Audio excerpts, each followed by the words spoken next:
Bismillahirrahmanirrahim. Assalamualaikum warahmatullahi wabarakatuh. Alhamdulillahirabbil alamin. Wassalatu wassalamu ala asyrafil anbiya'i wal mursalin wa ala alihi wa sahbihi ajmain. Rabbi syrah li sadri wa yassir li amri wahlul 'uqdatam min lisani yafqahu qawli. Alhamdulillah, sahabat-sahabat sekalian, perkenalkan, nama saya Khairul Asbah, salah seorang mahasiswa di Sekolah Tinggi Agama Islam STAI Darut Tauhid Bandung, program studi Hukum Ekonomi Syariah.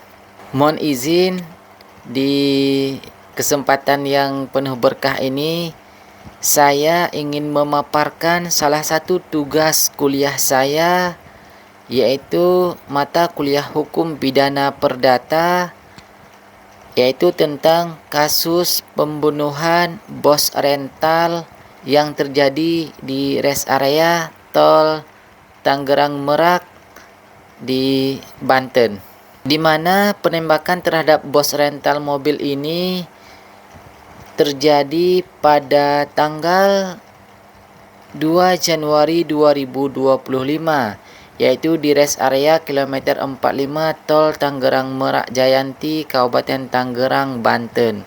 Dalam insiden tersebut, di mana seorang bos rental mobil, yaitu Ilyas Abdurrahman, meninggal dunia akibat luka tembak di bagian dada, sementara kawan beliau, yaitu Ramli Abu Bakar, rekannya yang ikut bersama almarhum, mengalami luka yang cukup serius.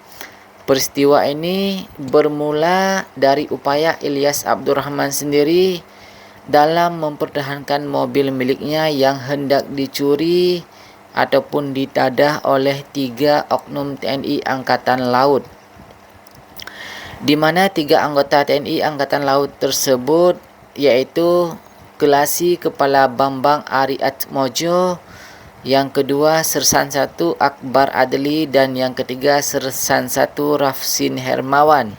Mungkin berita ini sudah cukup banyak kita dengar ya, ataupun cukup sering kita dengar di banyak media.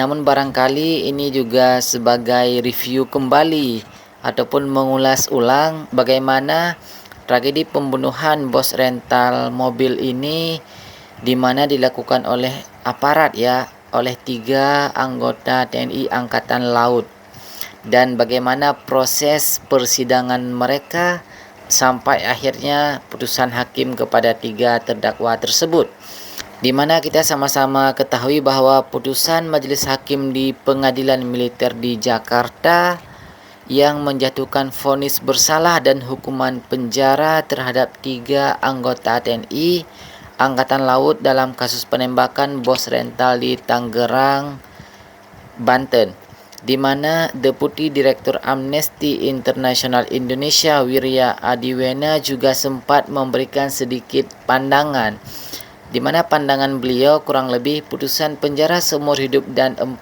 tahun untuk 3 personil TNI Angkatan Laut dalam kasus penembakan bos rental di Tangerang, Banten menunjukkan banyaknya personel militer yang terlibat dalam kasus pidana umum seperti pembunuhan dan penadahan.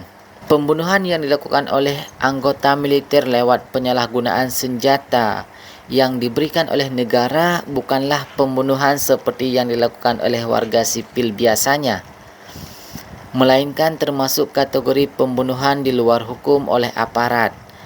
Dari 9 kasus pembunuhan di luar hukum yang dilakukan oleh aparat sejak Januari 2025, 4 diantaranya pelakunya berasal dari Tentara Nasional Indonesia ataupun TNI.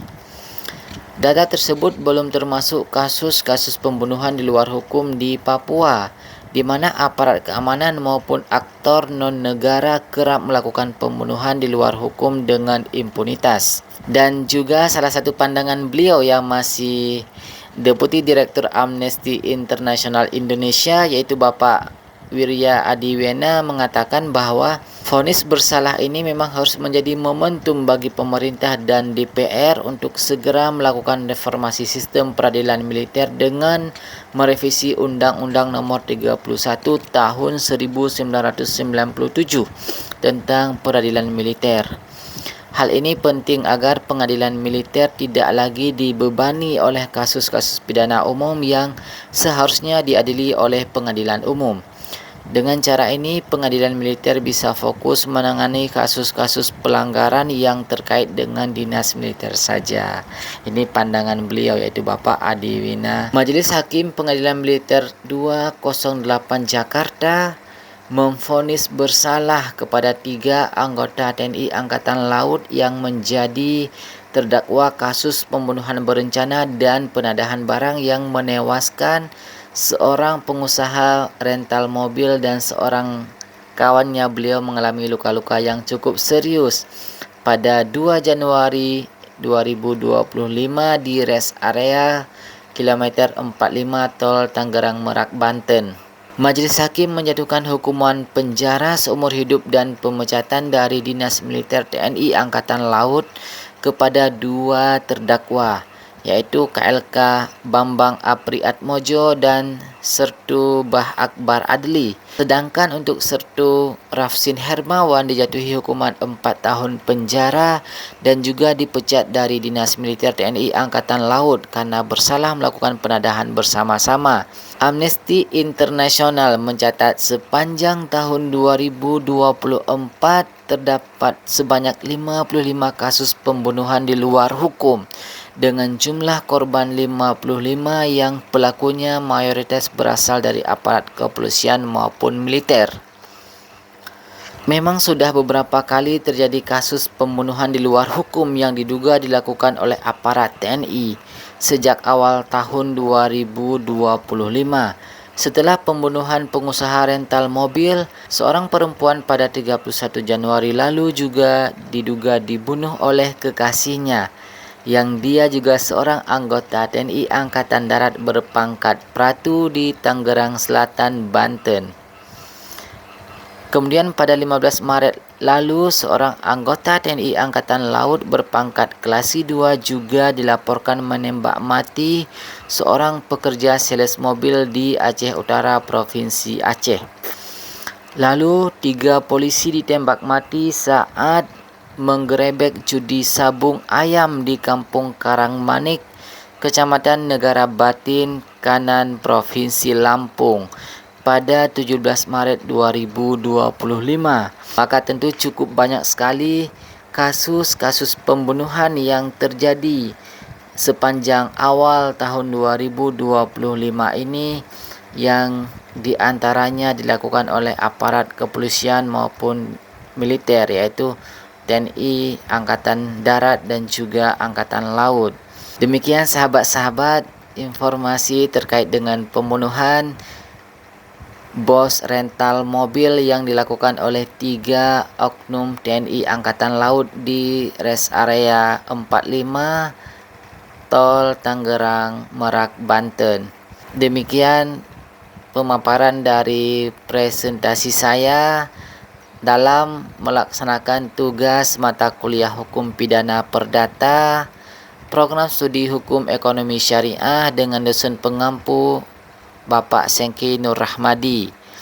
Demikian sahabat-sahabat, mohon maaf dan terima kasih banyak. Assalamualaikum warahmatullahi wabarakatuh.